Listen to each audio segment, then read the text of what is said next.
we go. Buckle up, everyone, and welcome to Carpool Rugby League, a show where three rugby league tragics talk everything rugby league on your way to and from work. I'm Shano. I am the chameleon. And I'm Mika. Welcome aboard and on with the show. Well, there was 8. There's now 6. We now have 2 teams that are no longer part of the finals game. We've got 2 teams having another bye of the cherry. They've got home finals this week.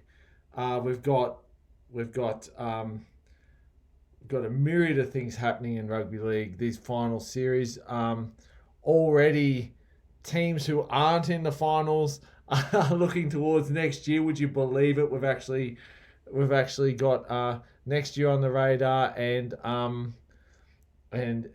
one of the teams knocked out Canterbury. Last I heard, they may have a wing spot open next year, if my math's correct. So a big week ahead. And what was it? I thought last week's games were absolutely cracking games of rugby league. I really did think that there was some very good quality out last week. You know, I know we talk about the top 8, Mika, but I thought last week's games, the quality was pretty good. Yeah. Griffo, what caught your eye? All right. Well, firstly, I just want to support you 100% on the quality of rugby league. Obviously, we had the 2 blowouts in the first 2 games, but the displays of Penrith in the first half and the Melbourne Storm in the second half. They're 1 and 2, and it's a 2-horse race. Amazing. That's all I've got. But I really enjoyed the other 2 games in terms of they were tight. Both teams threw everything they had. I thought Newcastle, I thought they did really well. For a team that was really struggling, 5 or 6 weeks ago, to do what they did. I felt for Newcastle. He's just an amazing rugby league player. When Ponga sliced through, and I know the commentators at the time said one thing. I thought Gagai should have caught it. Absolutely, and gone off the score. I mean, you're playing the NRL. You know, this isn't under 10s.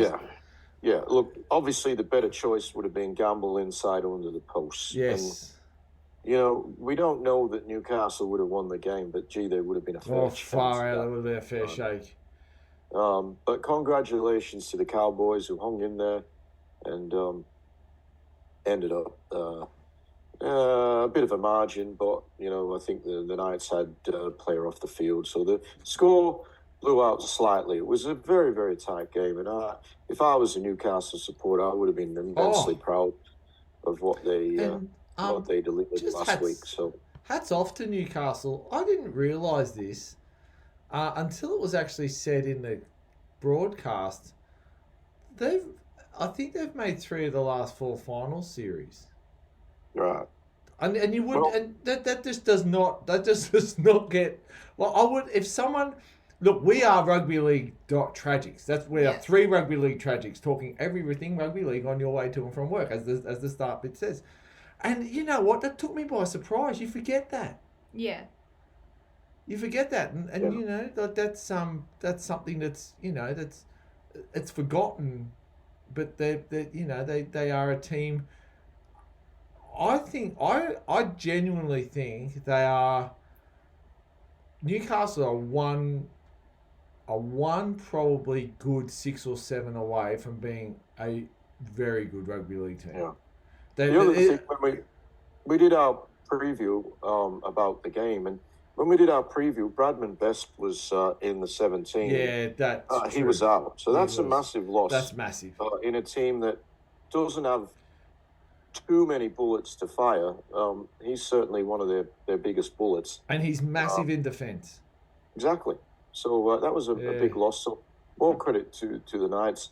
Then Sunday's game was an absolute cracker. It was great. Both teams, again, they gave everything they had.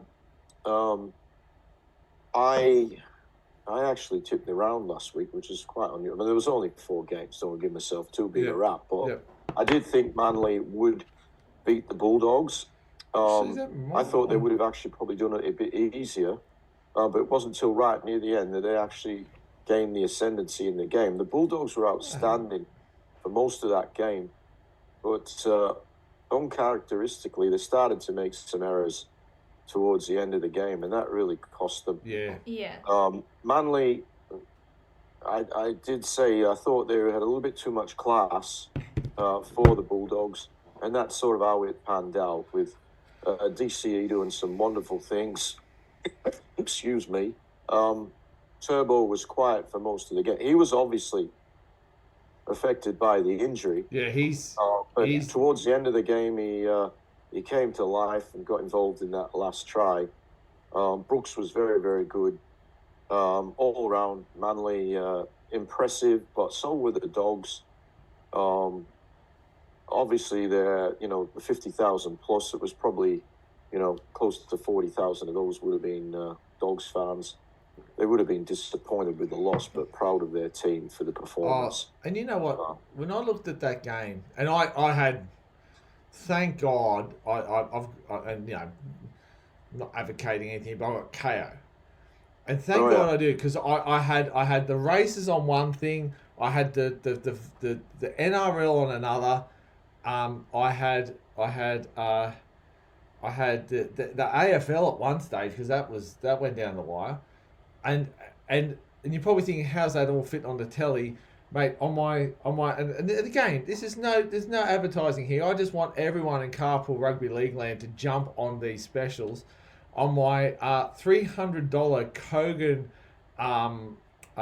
or from Dick Smith, I think, projector that I just put up against my wall that's painted an off-white, which sort of works. And I loved the Dogs game. For me was something that it was this classic finals game where you just went, the team at the end is the team that's going to throw everything but the kitchen sink at it. And I thought it was really interesting. The Dogs had the first 2-point field goal attempt by the Dogs. It just seemed like, by Burton, it just seemed like he was chipping it. And there was a small part of me that said bomb it, just put it up as high as you can, because the play's broken down. If you nail this 2-point field goal, you're more special than I thought. Just put one of your textbook bombs up and see what happens. Because when he did it, he had them under pressure. I thought the forward pack for Manly deserves a massive shout out. They really aimed up, and when the chips were down, they were doing two-phase plays. They were doing one off the ruck, which is a two-phase play, but it was just really good to see them not do this Manly, we're going to hit one up, 30 out, and DCE kick it, and the opposition's on their 40. DCE's kicking was on point. Like, gee whiz, I don't know his longevity, but he, if he's this polarizing player, DC, where people go, is he once in a, is he that special? Is he one? I'm telling you now, his kicking game and the way he plays football, when he is on, he is brilliant. And you sort of, now that he's at the end of his career, you forget what he did at the start. And I think that, Manly, hats off to them. But I agree with you, Griffo. Storm and Penrith were just outstanding. I think that this week, and we'll talk about this week's games a little later, I think the momentum, I don't usually rate 5, 6, 7, 8 when they win. I always say they play the top 4 team. The top 4 teams had a loss, they'll fly through them. There's something about the momentum that both these teams finish strong, and the momentum that these teams built during this game, I just think it's I genuinely think on the weekend these teams are in with a red hot shot of winning. We're going to be in for some great rugby league. All right. So, my grab for the week, whether it's bias or whatever, it's Nathan Cleary, right? Yep. Amazing performance, coming back from injury. Concerns about his shoulder. Well, he just went in there and hit bolts at the start of the game. Just tested out. Okay, it's okay. Yeah, it works. He took control of the game. His kicking game was absolutely superb. He set up a couple of tries. He made a mistake where I think it was Connor Watson charged down a kick. Well, Watson had about 15, 20 metres lead on him. Cleary chased him down, saved the try, and then they held him up for that set of 6. I thought that was maybe his biggest play of the whole game, just to turn, have that determination. At that stage, the Roosters were down and out, and that could have, given the Roosters some hope. But Cleary just got there, got Watson, and they held them to 0 in the first half. So some amazing kicks to just basically bury the Roosters in their corners. Lovely kick through to ice the cake really in the second half. The Tedesco was out of position, put the kick in, and Ghana wrapped up the game with maybe 7 or 8 minutes left. Just the complete package really as a rugby league player. I'm sort of in awe at what that guy does. There's always questions, is he's got a shoulder. Look, he plays with injury all the time. In the grand final last year, where he won the game from an unwinnable position, he had an MCL injury that ruled him out of the Kangaroos games, and he was, I think he might have had to have an operation on that. But he did all that with an injury. Post-season. He did. Yeah. Yeah. So this guy... Because he was actually in doubt. Like, he had only half an off-season, I think. Is that right? I'm pretty sure that's correct. Yeah.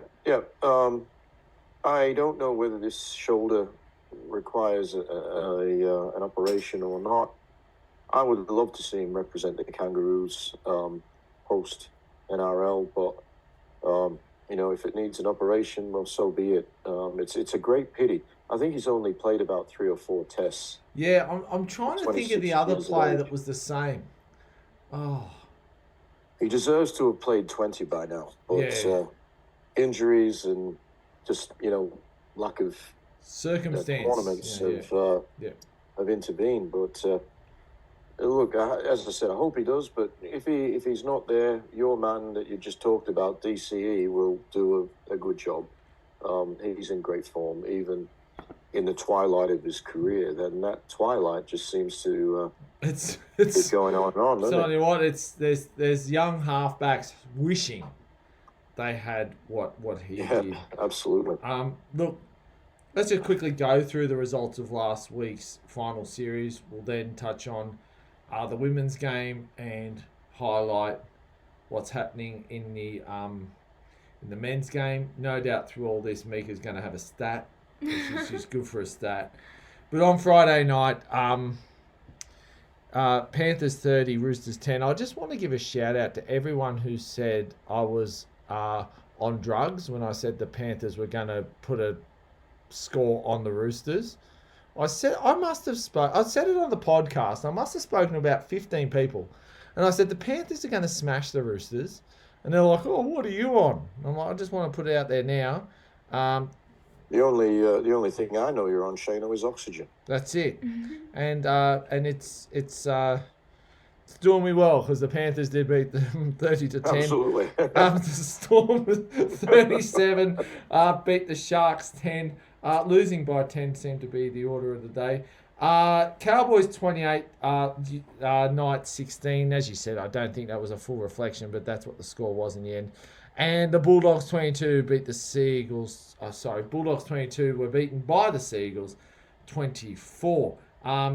Good. It was some really good, tough rugby league. Last week in the WNRL, and this thing's frozen, as that's it's order of the day, isn't it? Finals are next week, by the way, people. Here we go.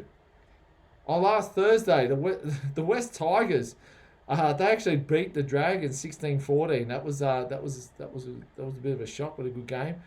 Broncos 20 beat the Sharks 16. Titans 10. They were belted by the Knights 46. Roosters 24. Cowboys 12. Raiders 16 were beaten by the Eels 18. I suppose what's important here is the ladder going into the finals. Roosters are first. Would you believe it, after what the Sharks did early? You've got the Roosters, Broncos, Sharks all on 12 points. Knights, Eels on 10.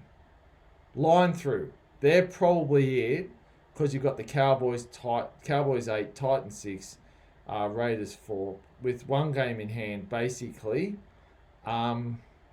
it's going to be 5 into 4, and the for and against for all these clubs is somewhat fairly close. However, the difference for the Eels, they are -10. Sharks are probably the worst one near them on 26. So you're talking about 30 points if the Sharks don't win. So what we'll do is we'll quickly jump into their games.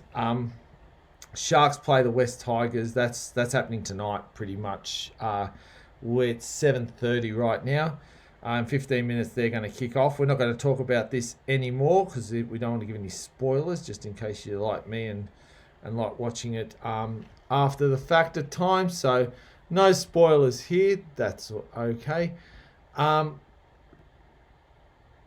With the Sharks and West Tigers coming off that win, but the Sharks are definitely in absolute. They're in control. A key out for the Tigers, may I say. One of our favourites, Jess Kennedy. She is out for the Tigers. Montana Clifford is in and be in a second row. Look, given what the Sharks have done, they've had a couple of hiccups of late, but they were undefeated for quite a while. And when you've got people like Emma Tomagato in your team, Tiana Penatani, look, Taylor Preston's been playing great. Ellie Johnson, Quincy Dodd. I think it's fairly easy to say I'm tipping the Sharks. They're going to pretty much put a tick on their finals aspirations. Griffo? I haven't watched much women's game recently. I didn't see any of last week's games, but congratulations to the West Tigers for breaking the donut. I do think they will not beat the Sharks. Sharks need to bounce back to some form after 2 losses in a row, and I think they will win that game. Mika? Yeah, I think 100% the Sharks. I think, Sharks will win this one. I think, Tigers just haven't had the year they needed this year at all. It's interesting because I actually at the start of this season sort of looked at the back end of last season for them and thought, well, maybe. Yeah, would they carry through? But no. Well, in probably another team that sort of haven't hit the heights that we may have thought. St George Illawarra Dragons are playing the Brisbane Broncos. Again, it's a game of haves versus a game of have-nots. The Broncos have capitalised on their opportunities this year. They've done everything that's really been asked of them. They are finals bound. They are finals bound. I think it would take a monumental stuff up, and it's not going to be given to them by the Broncos, by the Dragons. The Broncos have been far too good this year. They've done everything they needed to do. They've been led, Ali Brigginshaw, by their captain, who's just absolutely courageous. I've got the Broncos, Griff. Yeah, Broncos win this. As I said, I haven't really watched much of late, but I did notice that the gold medal winner from the Paris Olympics, the New Zealander Stacey Wacker, I think she's out with a serious injury. Yes. She was one of the she is. I think late season recruit. I I've think not really seen her play, but no, I think she's quite good. And I think it's actually, from what I heard, season ending. Yeah, that's what I read. Yeah.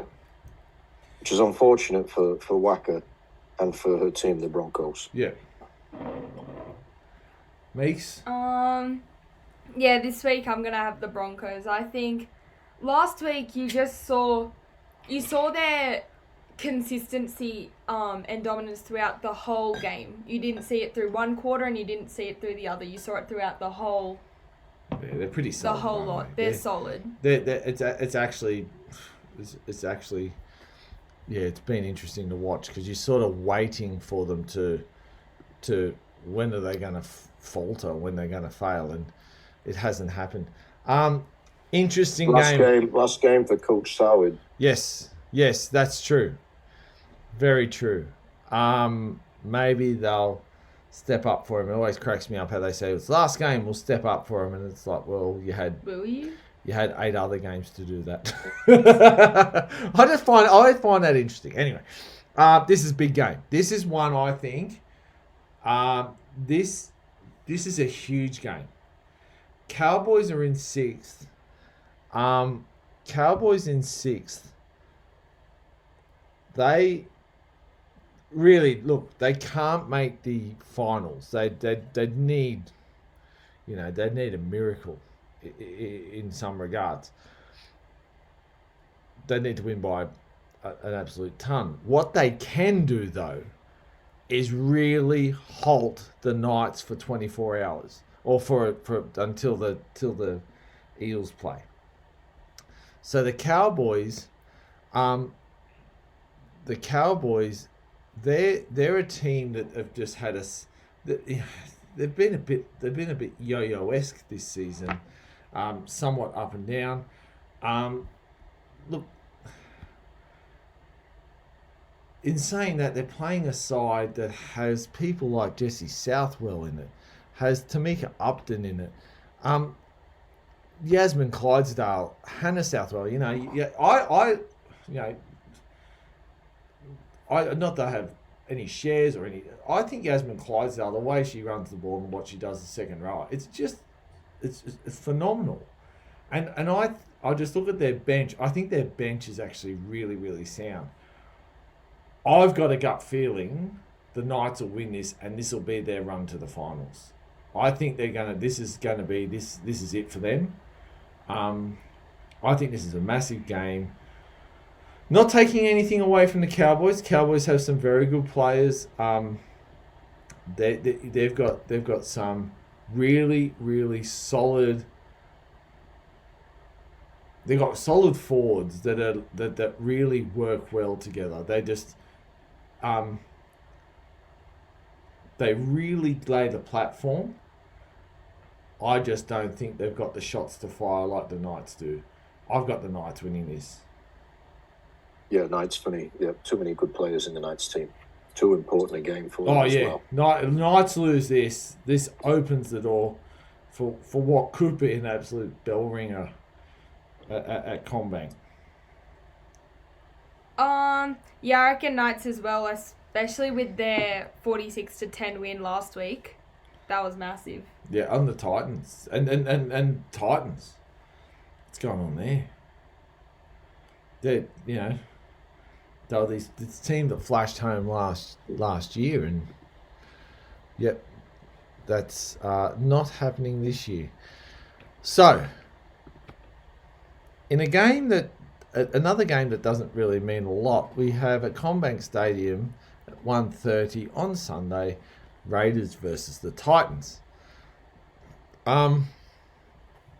Look, like I said, this is 7th versus 8th, 1 on 6, 1 on 4. It's going to be it's I suppose playing for the bit of pride for the Titans, if they win, puts them on 8 points. That, I suppose, that sort of puts them in touch with what could have been the 8. Raiders win this, they get 6. I think for either of these sides, it's probably been a season to forget. I've got the Titans. I think that the Titans. I think the Titans' spine is probably has a little bit more firepower. Mayono in at 5'8", I think if she wants to sort of have a day out, she can pass the ball and hold everyone to account. Georgia Hale as well in the lock. I just think they got a bit more, the Titans, Griff. Titans for me, they got better players. Yeah, that's it. Mika. I think. Yeah, I'm going Titans as well, actually. I think, especially with last week, they'll definitely want to try and do something and prove that they can still play well, although they may not make the finals. Well, it's all for pride now. Yeah. They won't. All right, and this is the blockbuster. This is actually one I'm. With no footy on Sunday at 3:15 at Combank Stadium, the Parramatta Eels versus the Sydney Roosters. This is, depending on what happens in the Knights game, this could actually be a cracking. I think it'll be a cracking game regardless. Yeah.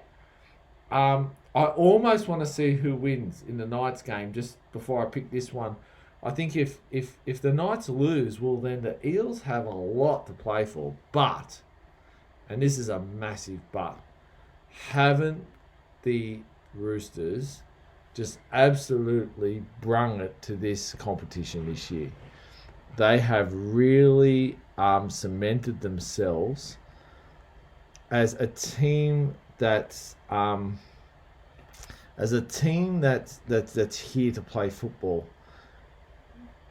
Not only can they defend, but geez, they can score points. Their defence is outstanding. Can I just say that we're this far into the Women's Telstra Premiership, right? Round 9. Guess how many points against they have? 94. They concede less than two converted tries a match.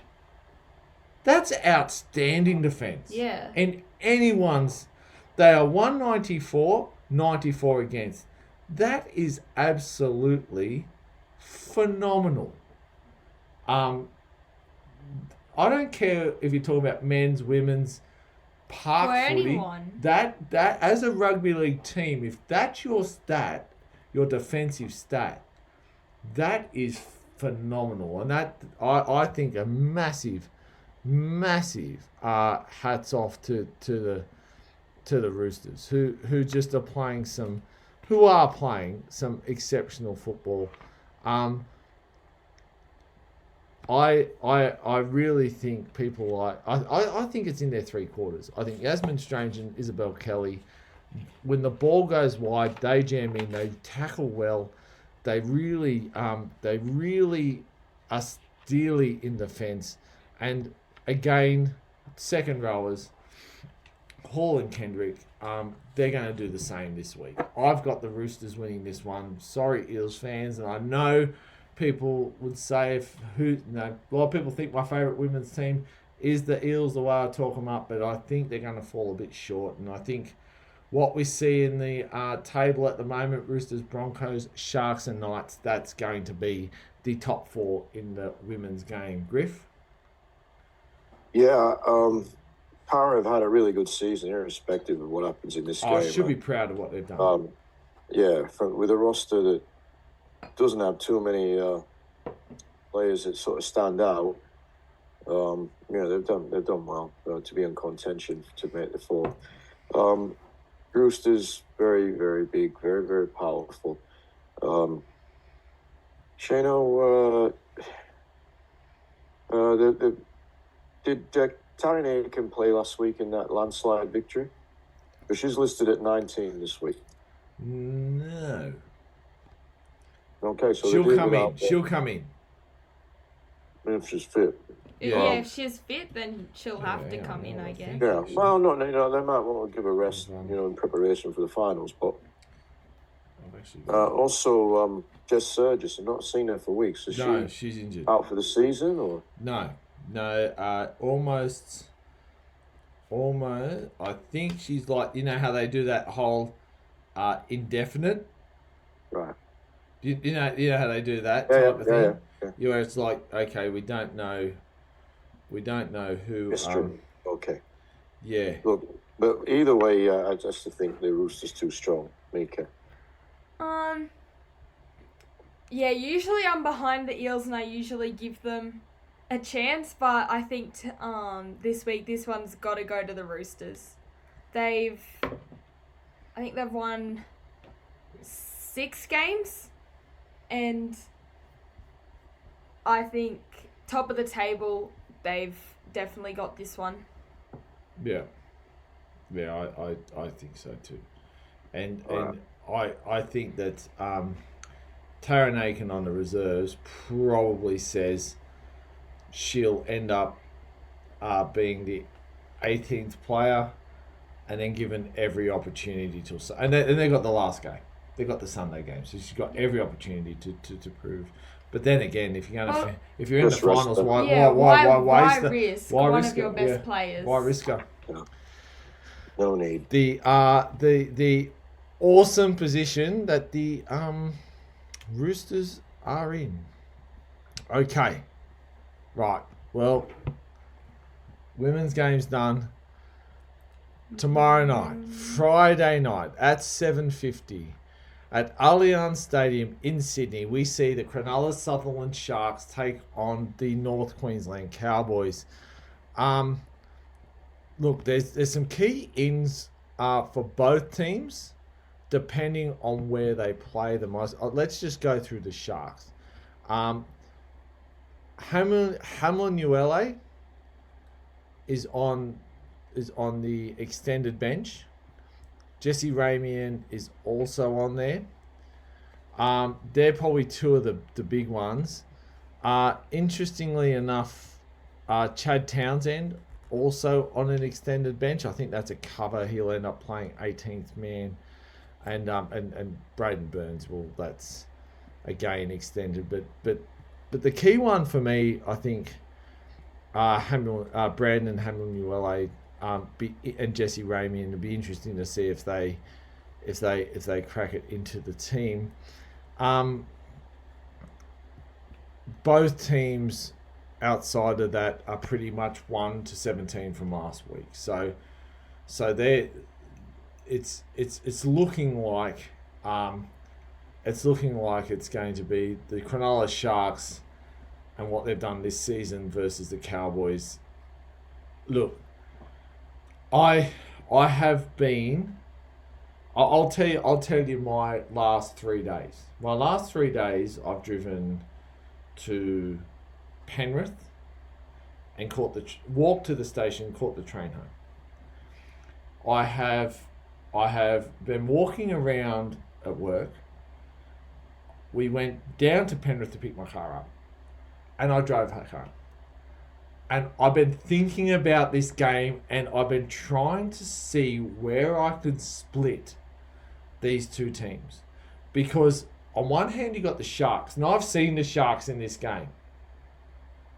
I remember a couple of years ago watching South versus the Sharks, and everyone telling me why the Sharks were going to win and why South we were going to go home upset. The score was like 32-6. Yep. We still make Instagram feeds. We still make ABC Instagram feeds. Mm-hmm. And yeah, it was. This is a different. This Sharks team has a far different feel about it. My key thing for this game is if the best Sharks defense versus the best Cowboys attack, it's going to be so close. It's going to be so close. That defence that the Sharks had at the start of the year, if they can find that again, the Cowboys might struggle. The Cowboys, on the other hand, they've just clicked this next gear slightly. I wouldn't say they're in top gear. I don't think they're in top gear, but they've just found something a little extra. It's almost like when you drive the school bus and you got your half a gear. That's what they've found. They've clicked up half a gear. It's going to be the question: can they do it again?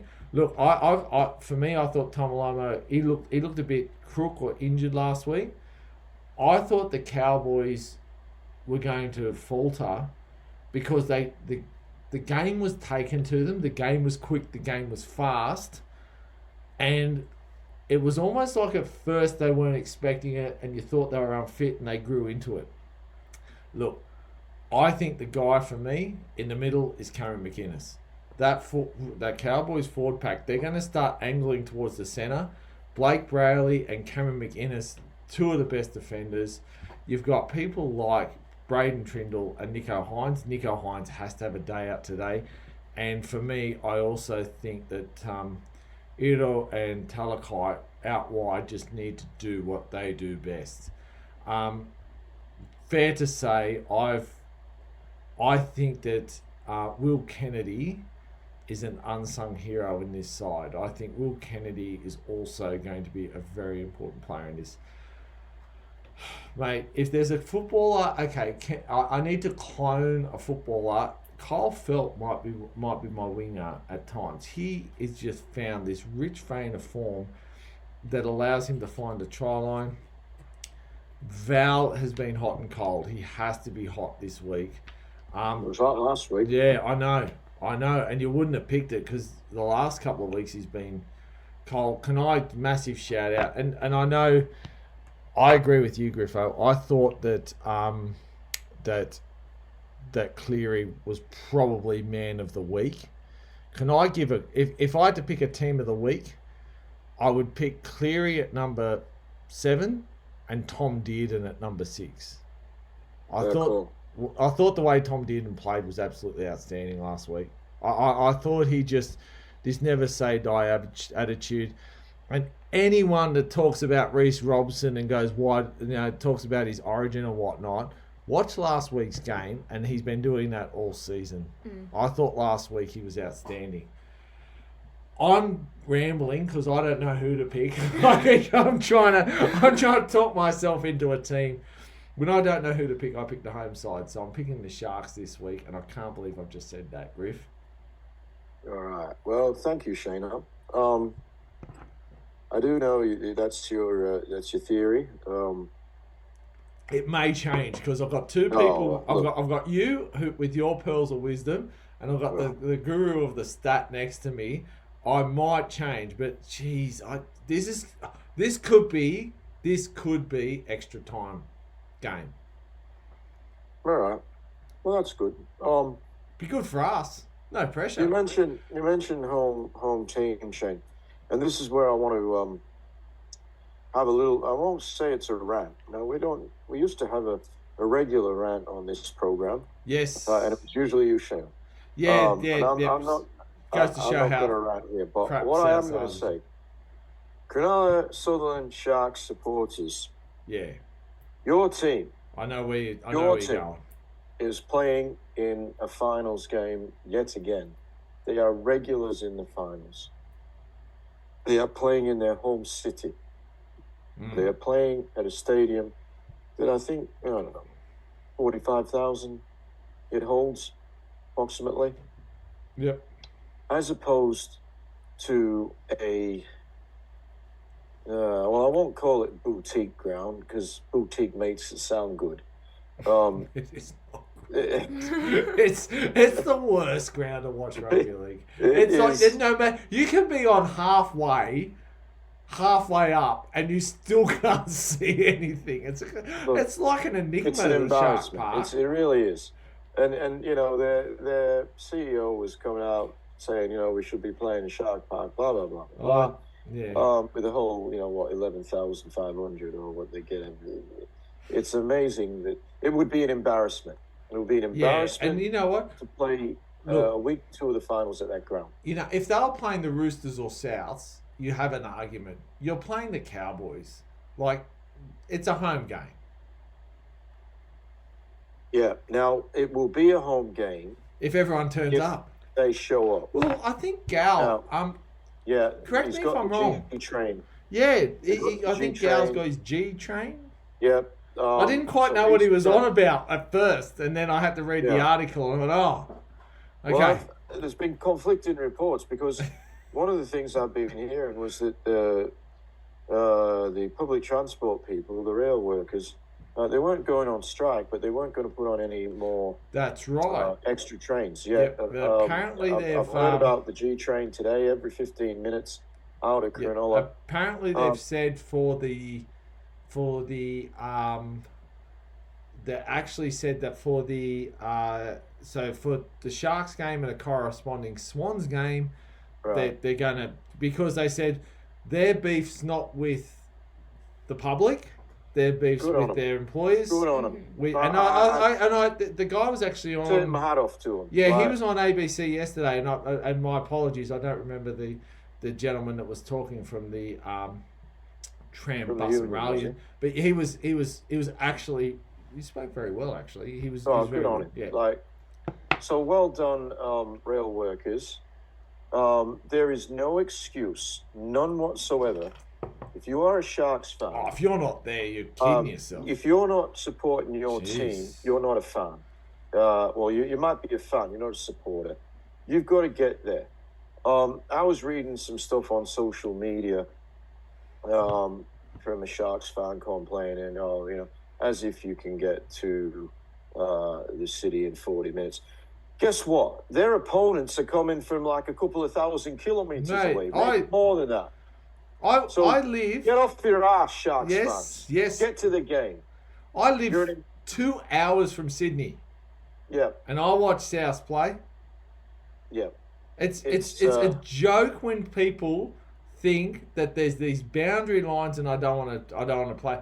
If you're a fan, you will travel. Get there. Make it a home game. Make your team run out there in front of 25,000 minimum. Get 30,000. Anyone who is a Sharks person, you get to that game. You support your team. Your team is finals rubbish. 7 losses in a row in finals football. They've played at Shark Park. They've lost at that ground. Get to Allianz. Brilliant stadium. Fantastic. Watch your team. Shout for them. And get them across the line. If this team means anything to you. If you want it... Go, Shano. I agree with you. I just think it's a joke that there's people whinging, and it cracks me up. It's like I might have a different perspective because I've gone 2 years without my team in the competition. In the finals. And in the competition. Full stop. That's right, of course. Yeah. And I remember what that was like. And I remember going to Sydney and marching and I'm not trying to bring that team into the conversation here. But what I'm trying to say is this. I will follow them to the ends of the earth. If I remember when they made the final, I went to Melbourne. And you know what? There was a plane full of people. Now, you need money, you need cash, you need this, you need that to fly down there. If you have a game day ticket, it's free to jump on public transport. It costs you not a cracker. Get your ticket, jump on the public transport. It's brilliant now. There's bloody trams that take you to the front door. The only thing you have to do is walk to the ground, which is bugger all. It's too simple now. If you don't want to take public transport, I know, because I know Mountains trains are purple and smell like piss. That's why I don't like them. But then I'll take it still. But you know what? Drive, park your car. I'll give you the hot tip. Right, here we go. Sharks fans, if you don't want to take public transport, right? This is what I do. Sussex Street parking, advanced parking, costs you $10. You park there, you then walk up the road, Town Hall tram, free because you got your game day ticket. You then go to the game, you then go back on the tram, free with your game day ticket. There's trams running every 30 seconds. You walk down the hill, past KFC, you can have a little sneaky zinger on the way home, and you're back in the Shire before you know it. Hopefully having fun. I really think teams look foolish when they whinge about travel. And you know what? It's bad. I think it's foolish.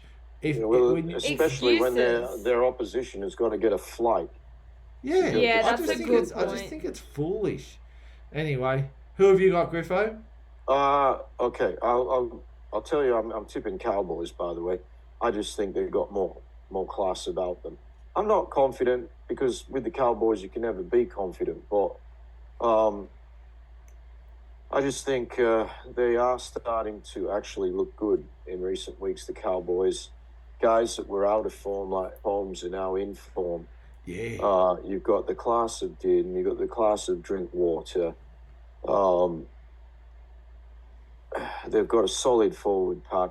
Some of the guys in their forward pack, you can, their money in the bank, like Ruben Cotter. You know what you're going to get from Wasn't he good? You don't want to get from Wasn't Reece he Robson. good last week? And he was outstanding. Can I give another massive shout out to two other players? I was just thinking about their forward pack.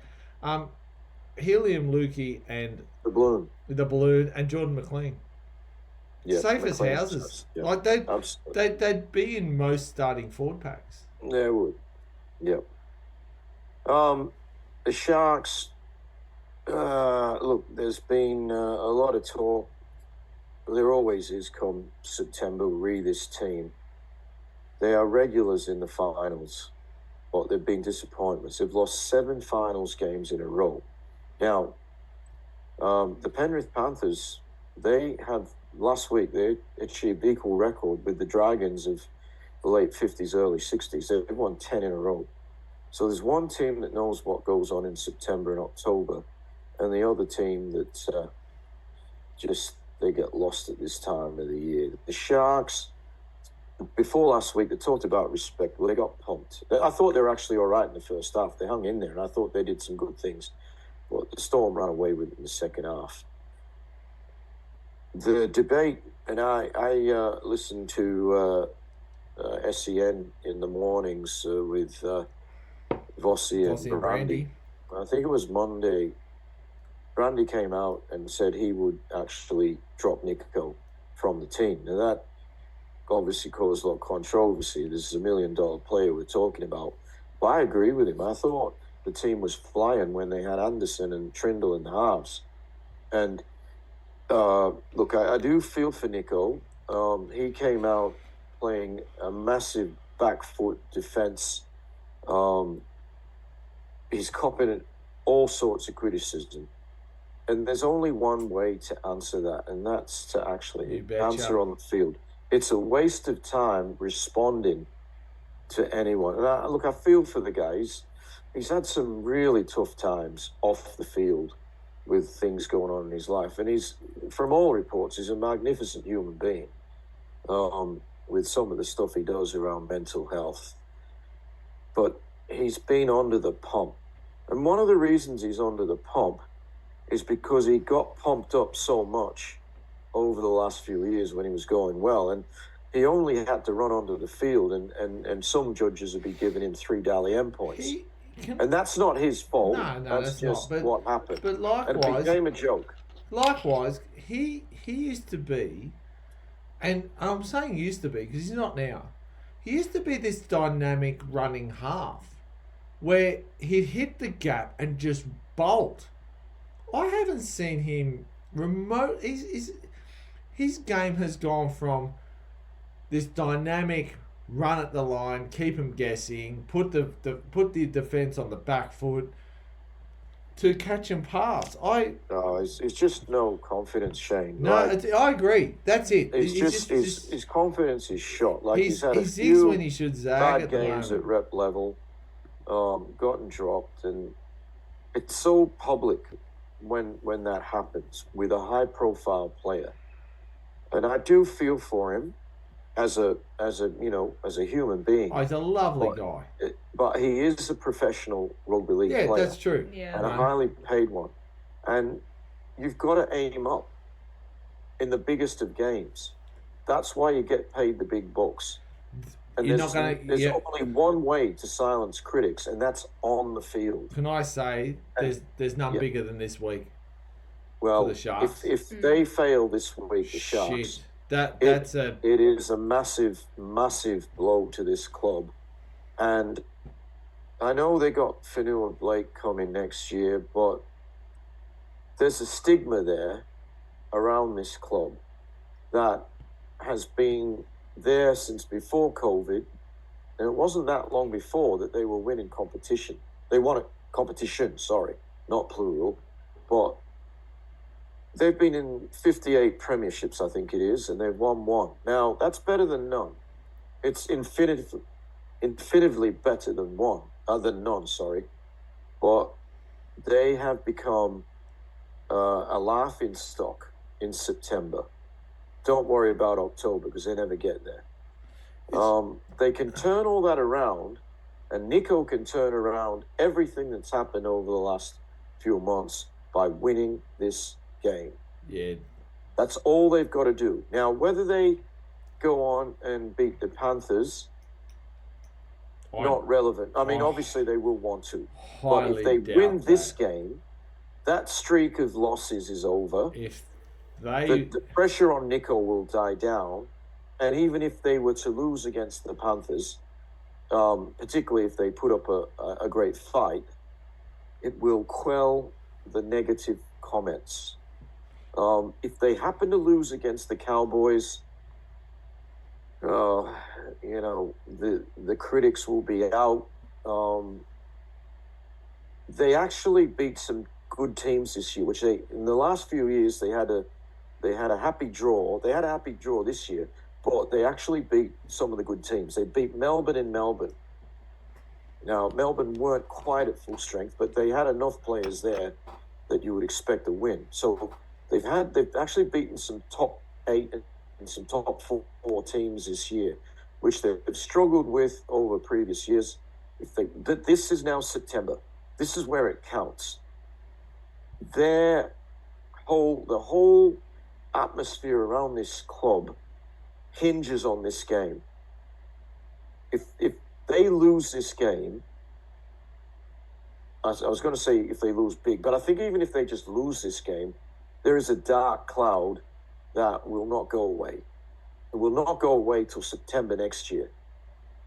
They win the game, the sun breaks through, and they play in a prelim final. Now, I assume they haven't done that since the year that they won the comp, given their long streak of finals losses. I don't think they're good enough to win this game. I don't think Nico can bounce back. He seems, from what I saw the other day in the interview, he seems a broken man. And he is the man that controls this team. Yeah. I would have left him out of the starting 13. I would have had him on the bench, and I would have had Atkinson in there to start. Even if that happened, I still don't think they beat the Cowboys. If the Cowboys, you talked about them being the yo-yo boys. They are, but if the yo-yo is spinning in the right direction, they're too good for the Sharks. My apologies for taking up so much time. It's an important game. Can I just add something, Griffo? And I know you're a Penrith fan. You've got your ideas, but from a neutral supporter in this, I actually think the Cowboys, like, regardless of who wins, there's a small part of me that says the Cowboys actually have more firepower against the Panthers than what the There's no doubt about that. than what the Sharks would. They pose a much bigger I just risk think there's than the what Sharks. the Sharks do. And this is gonna be horrible, Mika, and we'll flick to you now. But Yeah. there's times where I think the Sharks have been somewhat fluky. It seems Yeah. it's not, that's unfair. That might be unfair, but it just seems like you think like it's like, you know, like we said last week, we're teachers. You know, I think the scary thing as a student is sometimes when you get an A, but you got no idea how you did it. And I think at times this year the Sharks have won and they've got no idea how they did it. Mika, who have you got? I think I'm gonna go Sharks for this one. I Good for think. you. Am I completely confident? No. I'm think- changing. I'm changing. I heard good fun talk, and I'm like, actually, no, he's actually. Like. I'm the yo-yo man. I can't pick a team. Because, like, I'm not confident at all about picking the Sharks, not one bit. But I think this year we've seen them. Look, They learnt. I think this year they found how to win. And they worked out how to win against. some teams.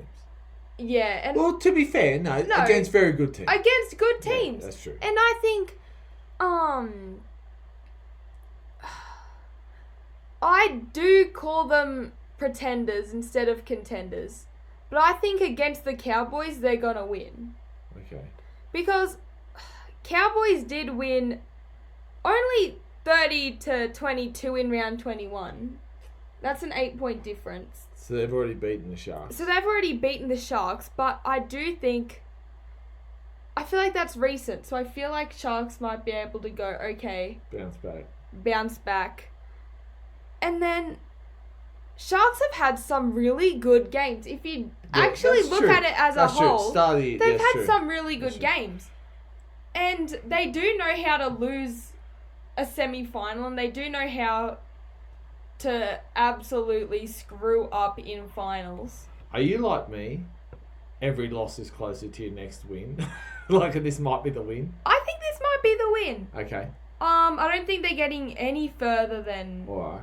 preliminary. I'm gonna ask Griffo first, and this is the classic finals football Shano question. Griffo, Cowboys win. Who's man of the match?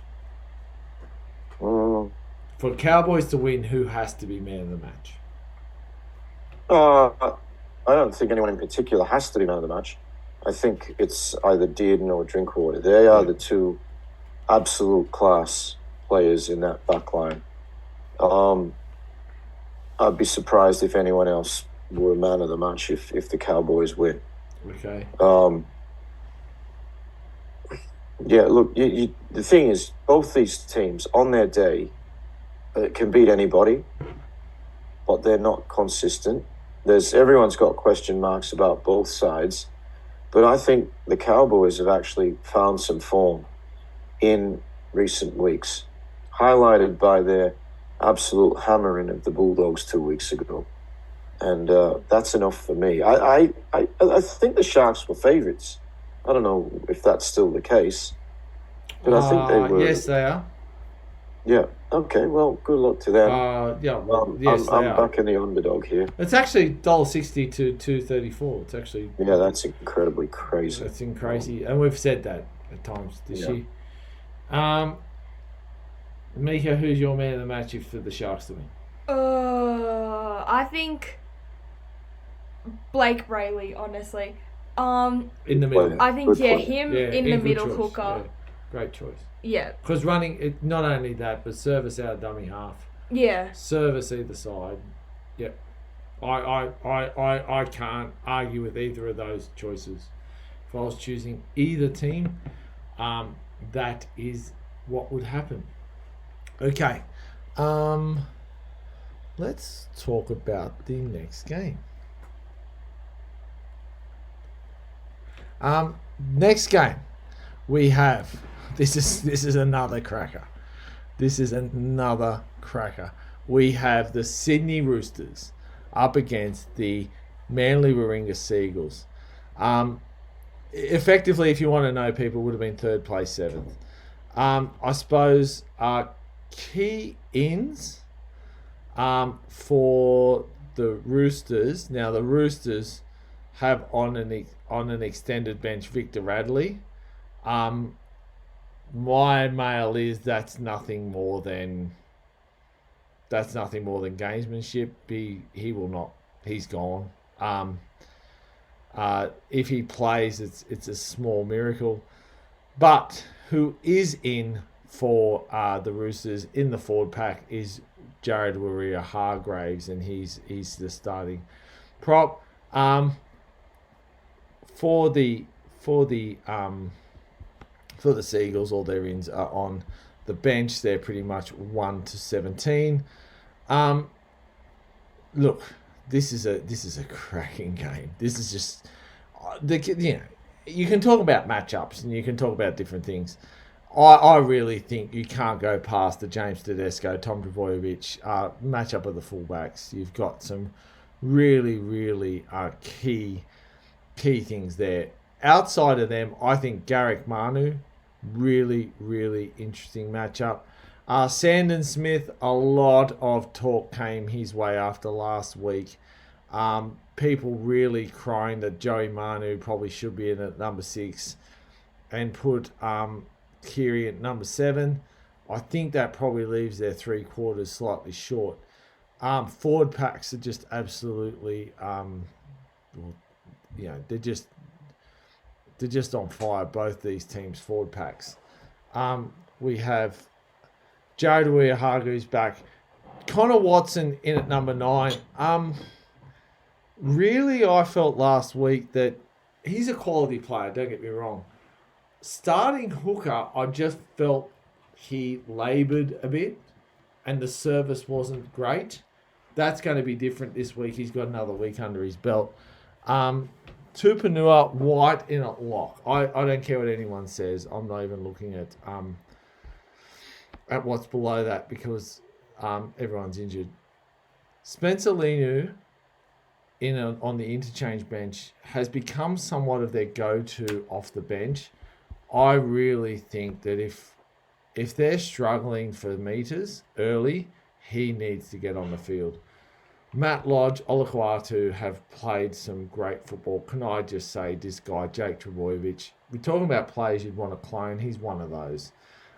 In at the lock this week, really to cover that central defence. I think it's really important to do that because last week we spoke about the Roosters' central defence. I actually think that the Panthers exploited that very well. I think the Panthers went straight to the middle. They found value. They made breaks that brought the whole Roosters together, and they found space out wide. Pretty much what we said. And look, we're not rugby league clairvoyants, but if you watch rugby league and you're taking your 9 and 13 out of a team, that's going to compromise their defence, and it did last week. And I think that the Seagulls are going to exploit that. Daly Cherry Evans, I think, is the inform half on the field at the moment. That really pays dividends. Up against Sandon Smith, who is a solid player, but whose kicking game and whose rugby league IQ just isn't at the level of the 6 and 7 he's playing against. This is an absolutely cracking game in the making. I think any team that has Tedesco, Manu, Keary, Hargreaves, Watson, Collins, Crichton in it should win. That's why I've got the Roosters. But geez, this is another one that's going to go down to the wire, Griff. All right. I agree with that, Shano. I do think it's going to be a tight one. I was in a position last week where I saw the Roosters quite close up. Well, okay. Can I just ask you a question, Griffo? Just on that. Yeah. I was actually hammered by some people during the week, and And You've had a tough week, Shane. yeah, I have. I was absolutely hammered by some people during the week because I actually Who are these people? Well, Where these are are they? just Roosters. These are Roosters fans. Roosters fans. Well, And that's fine. They had every right because I I challenged their team and I said their middle would struggle. White and Watson are not the usual 9 and 13. There's going to be space in the middle. And I thought Penrith did on TV. It really looked like Penrith exploited that. Was that what it looked like live on the ground? Okay. Sometimes when you're live at the game, you don't get sometimes you get that vice versa where the camera doesn't quite give you the angle you want. But I was in a position last week, not normally where I sit, but the different tickets for finals. Yes. I was on the western side of the ground, down the southern end where Penrith were doing their try scoring in the first half. And the Panthers really targeted successfully Luke Keary and Sandon Smith. I agree. And they had all sorts of trouble, those two guys, with the Panthers. It was like the forward pack just got scrambled. Isaiah Yeo would do one hit in the middle. Yeah. Everyone would come to tackle Isaiah Yeo, and then it was like, where are they now? There's no one out wide. It was just, I just didn't get it. The Panthers were hot in the first half. Brilliant, the Roosters, to their credit, I've just not long ago been watching the second half on TV. They were quite good. They had a lot of possession at the start of the second half. Referee Klein was finding penalties and 6 against and one. But which they do. But they fought back into the game. To their credit, they used that ball and they put points on. Now, there was a controversial forward pass call. I'm going to come out and say that I agree with all who criticised, including, Annesley came out, apparently said it was forward pass. I can't disagree with that on looking at it on the replay. The reality is the Roosters probably score a try there. Not certain because the whistle was blown and Panthers guys stopped. Yeah, but there was an even bigger mistake in the first half where Luke Keary held back Liam Henry. Yes. When the ball went into the in-goal area. Now, I agree with the guy in the bunker who said it was not a penalty try. I agree with that. But how can you not say in that situation that Keary does not go to the bin? Well, that's always the trade. I was a bit perplexed by that too because that's the trade-off. Well, I've never seen a guy not go to the bin. That's the trade-off, isn't it? In professional foul, the penalty try is the punishment. Yep. So you don't go to the bin. If there's no penalty try, you tend to go to the bin. Yeah. Now, I don't understand it. At the game, everyone's thinking, why is there not a sin bin here? And I watched the replay earlier today of that no try. I agree with that, but he had to go to the bin. That was as professional a foul as you will see. Try scoring position, hold back a player. Everyone goes to the bin for 10 if it's not a penalty try, or indeed the try is not scored. So while the Roosters and Robinson, this guy has had 3 premierships, and that's brought him a lot of credit. The credit is running low for Mr. Trent Robinson. Yeah. Every time this team loses, he's blaming someone other than himself or his team. Now, he's getting into Ricky Stewart areas. He's a bit of a whinger, isn't he? Yes. And I never thought that of him. I always had a lot of respect for his perspective on a game. The pressure. But he is now becoming a professional whinger. Whether he's trying to take the focus off his players. Maybe that's it in Wayne Bennett's style. But yes, I agree that the forward pass was not a forward pass. No mention of the fact that his team benefited immensely.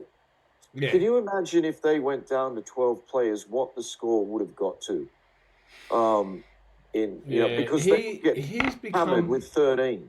He's become this coach that sort of whinges to deflect the real issue. Yep. And the real issue is I don't think they're anywhere near the front two. I look, and you know what? I actually think that the Manly are a red hot chance here this week. Well, I'm tipping Manly.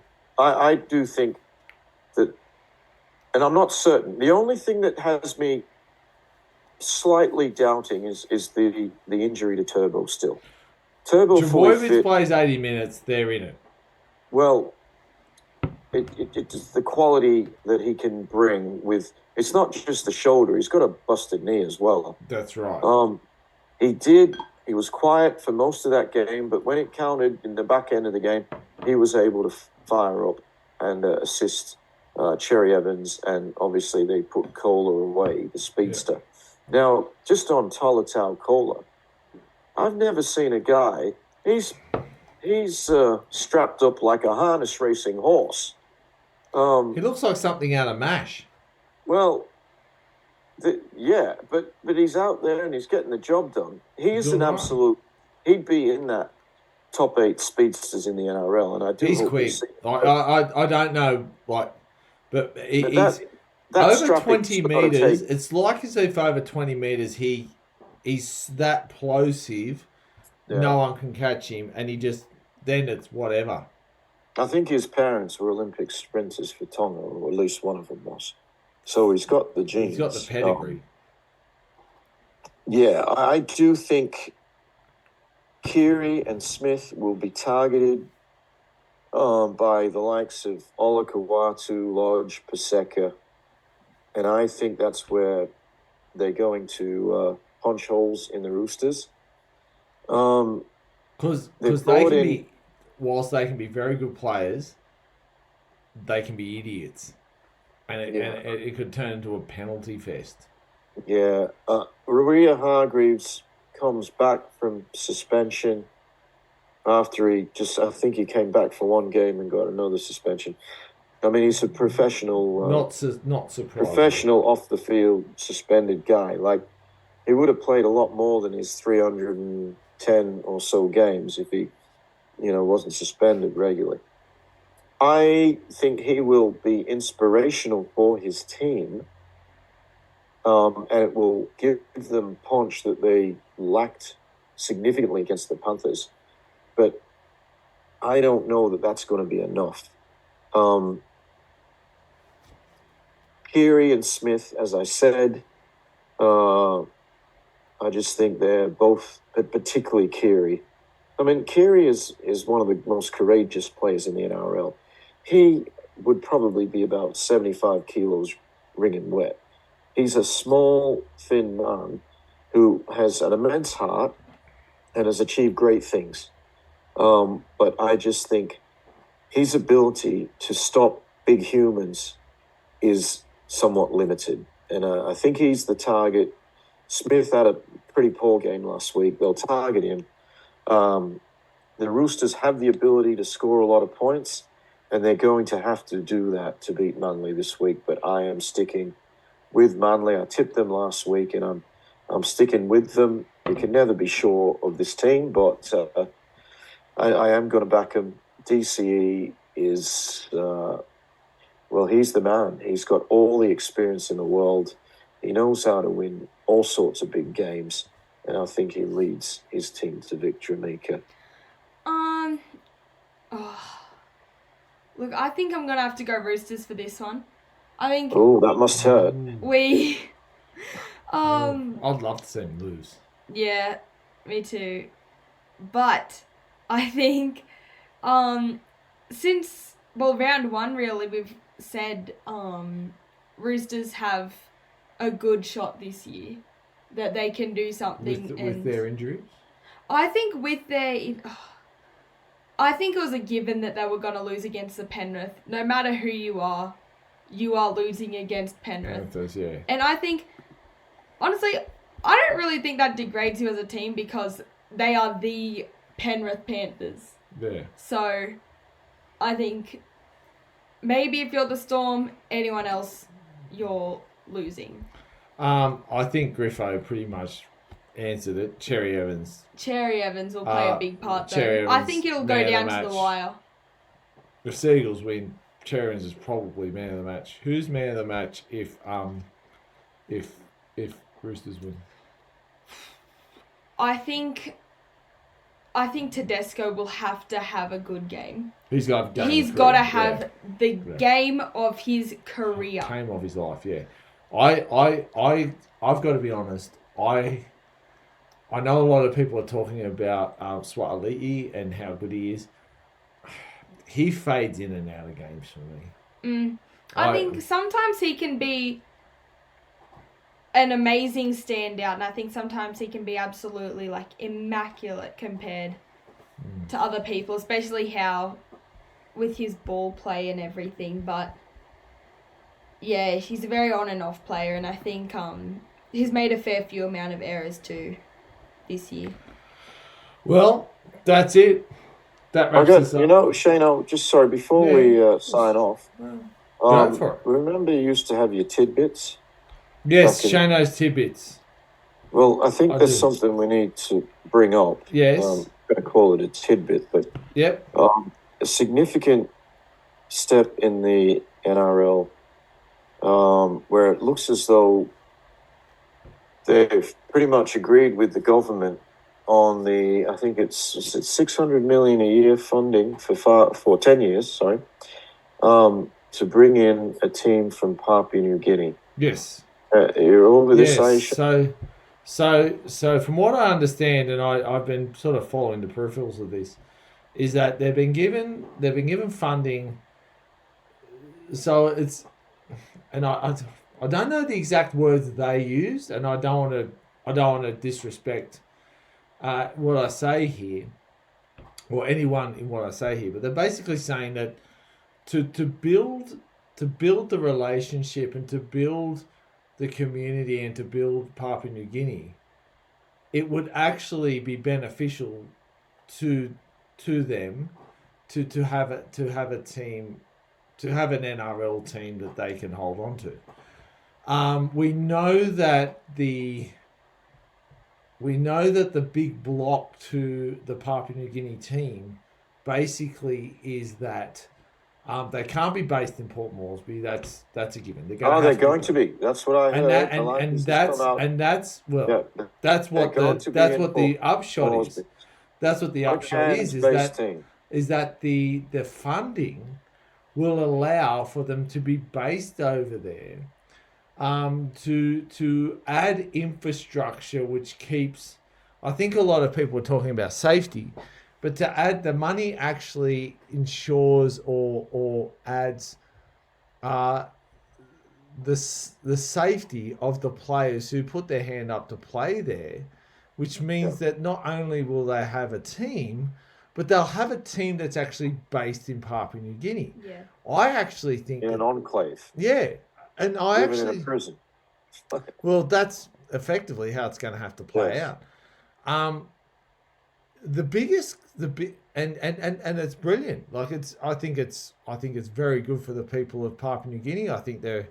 Oh, mate, could you imagine going to the first home game? It would be huge.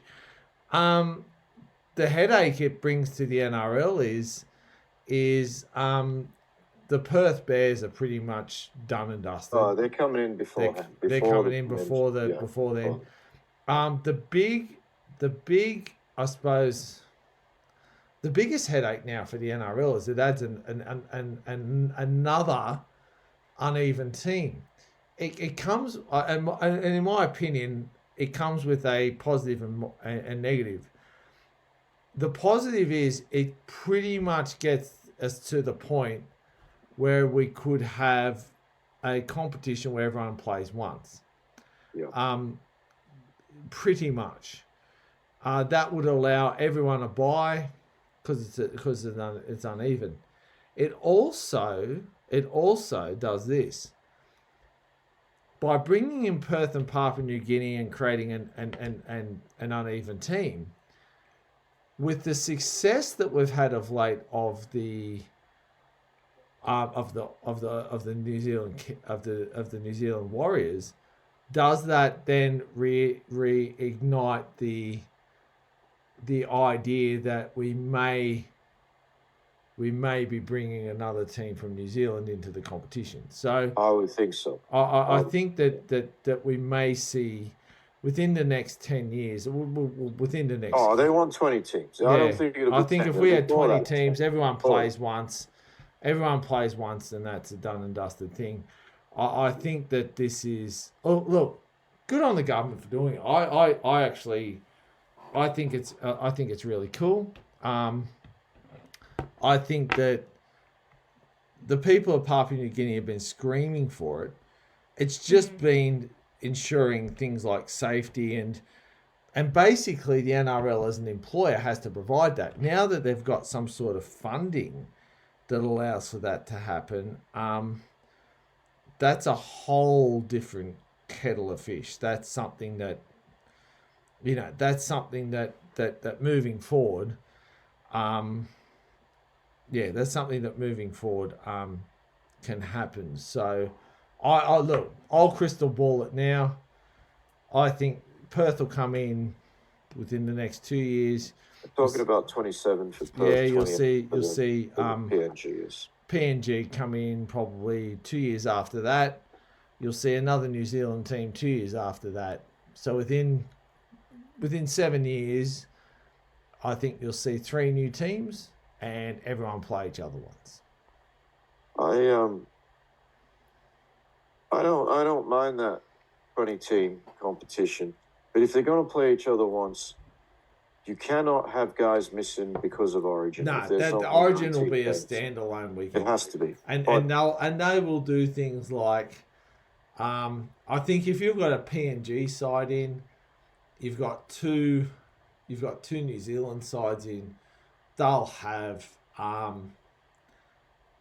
things like Pacific tests. Yeah. They'll have PNG. I would think that within 7 years, the WNRL has probably added 4 to 5 teams to their roster as well. Yeah. So that would again strengthen the Gillaroos team. So you'd think that in those off weeks, a Gillaroos game or Gillaroos series would happen. I think this is where you're going to see everyone but the Kangaroos play. Fiji, I know Fiji they're playing Pacific Championships in October. Fiji are going to play a big part.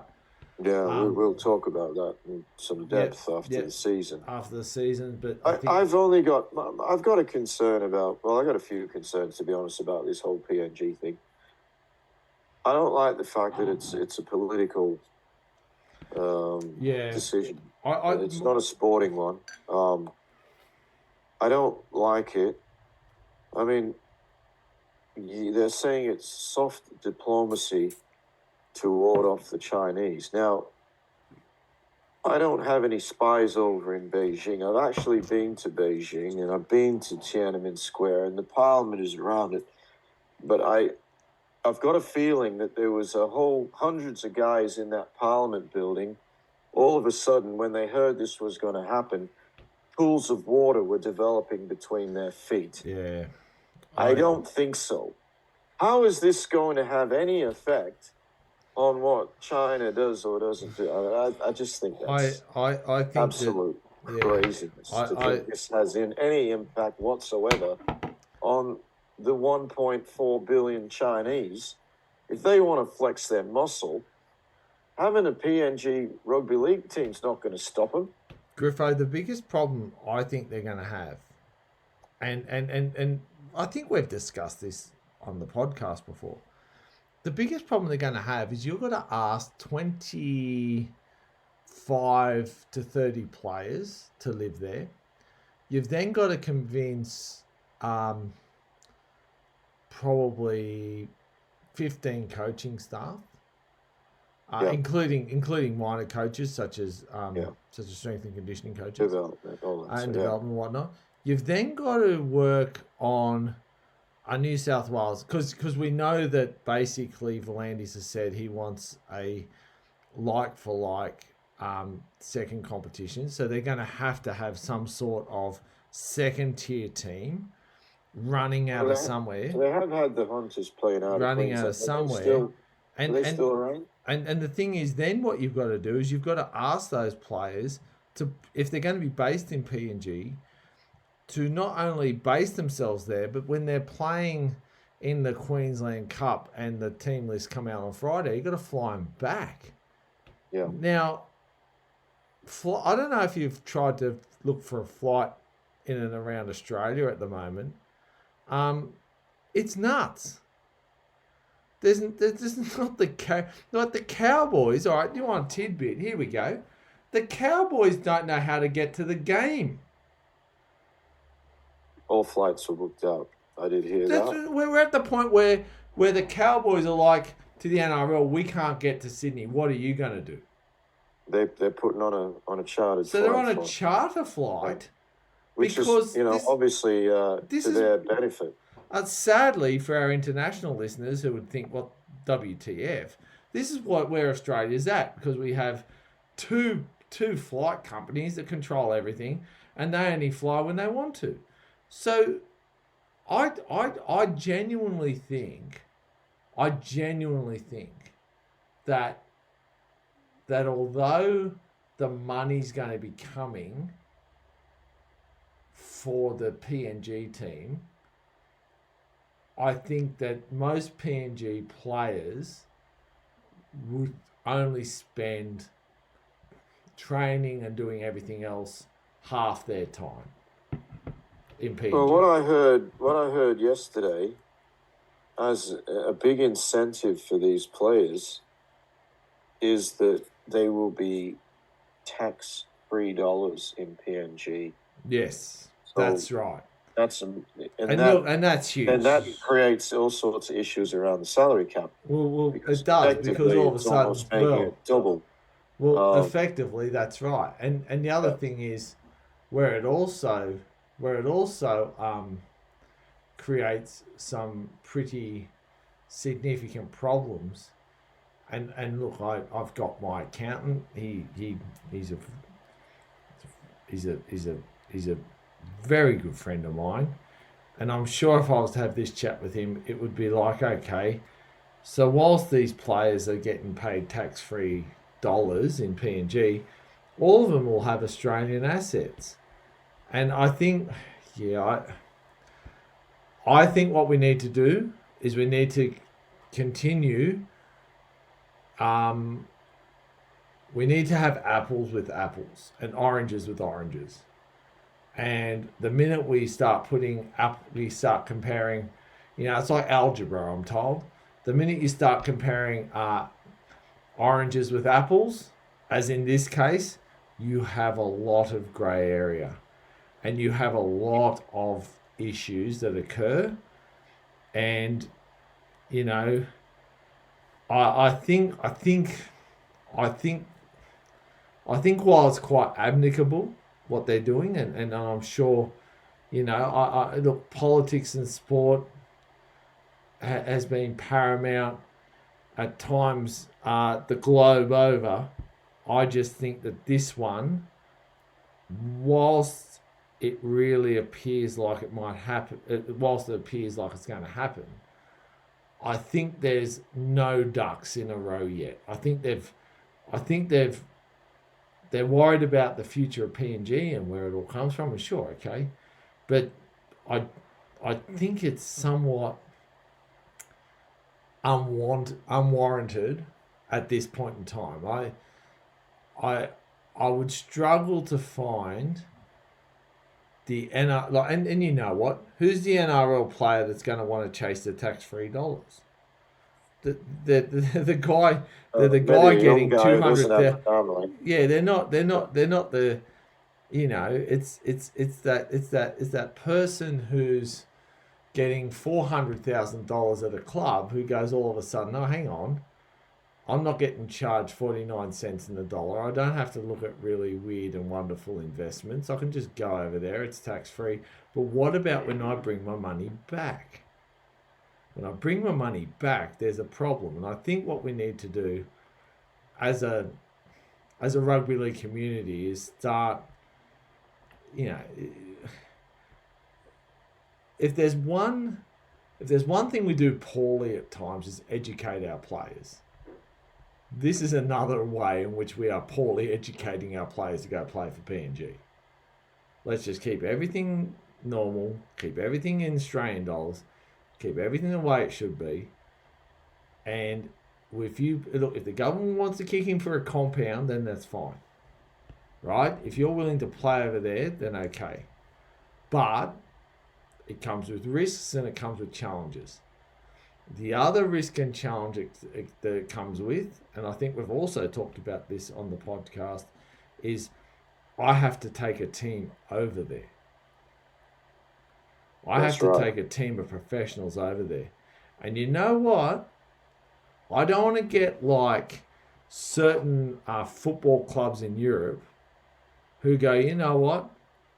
We're going to send our B grade team because and it seems like they're cannon fodder, and it's horrible to say, but we don't know what's going to happen.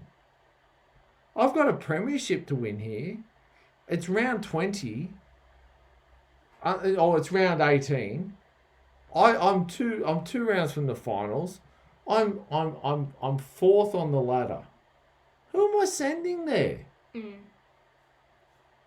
I'm not sending my guns over there. I'm not sending anything over there that could happen. That's no disrespect to PNG, but I know people, and I'll say this openly.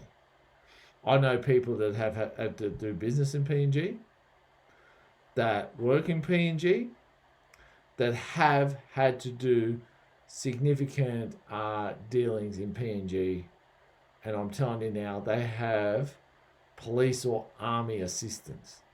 Yeah.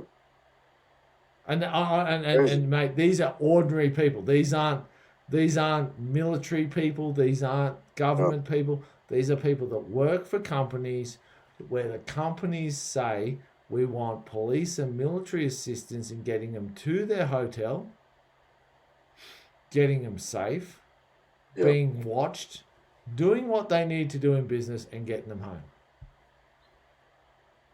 I think in answer to one of the things you said earlier with those teams going over there, you think there has to be facilities within that compound for the incoming teams to play. I think there would have to be provision for that within that.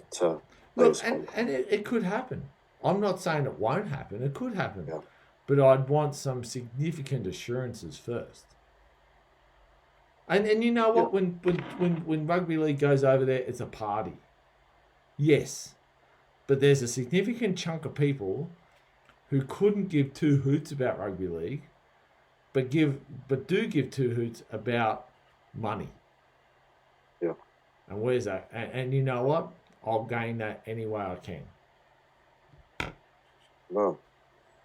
I would be, and you know, on top of that, well, you know, I think the first question I'd be asking, okay, there's a game in PNG tomorrow. Fox Sports are covering it. We want all the Fox Sports commentators, analysts over there calling the game.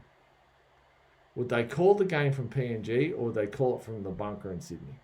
They're calling it from Sydney. They're calling it from Sydney.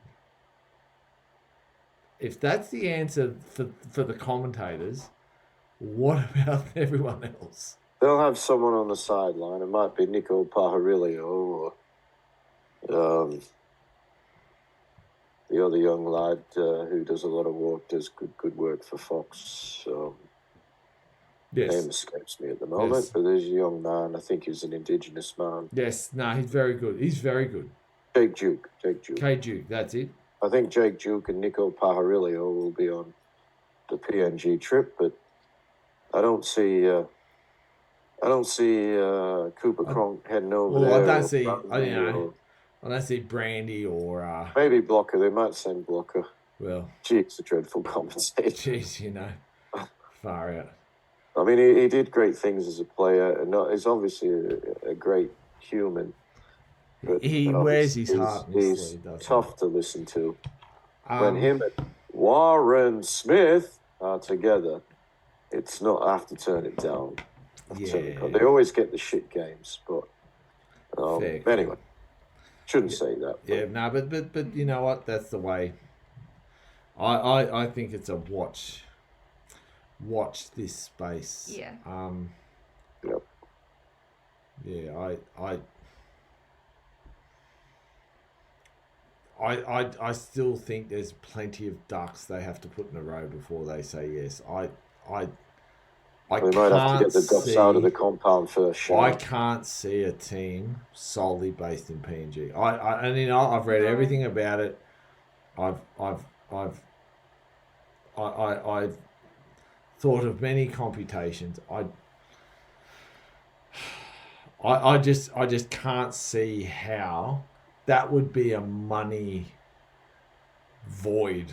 Like that would just be the money. The money's coming from the government. I know, but there comes a point in time where governments change. Well, they're guaranteed for 10 years. Yeah, 10 years. I think that when I looked at the price, right? When I looked at the price, what I saw was infrastructure and some support. Yeah. You would need infrastructure and total support. I actually think the money that they're putting forward, I think they need another half of that again. Yeah, I don't know. When you consider what Here's the tip, Shane. I'm not going to an away game for the Panthers in Port Moresby. And it's I like I said, I know two people that travel there for business frequently, and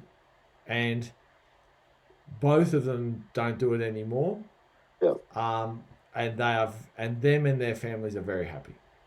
Okay. Because when they go over there, there is a significant chance, and one of them actually said if they die young, it's because they've used all their heartbeats travelling to Port Moresby. Wow. Now I'm not rubbishing PNG, but I'm just saying that's the way it is. So if the PNG government can change things, and all of a sudden the community there changes, well then it's different. Look, I've been to India 3 times.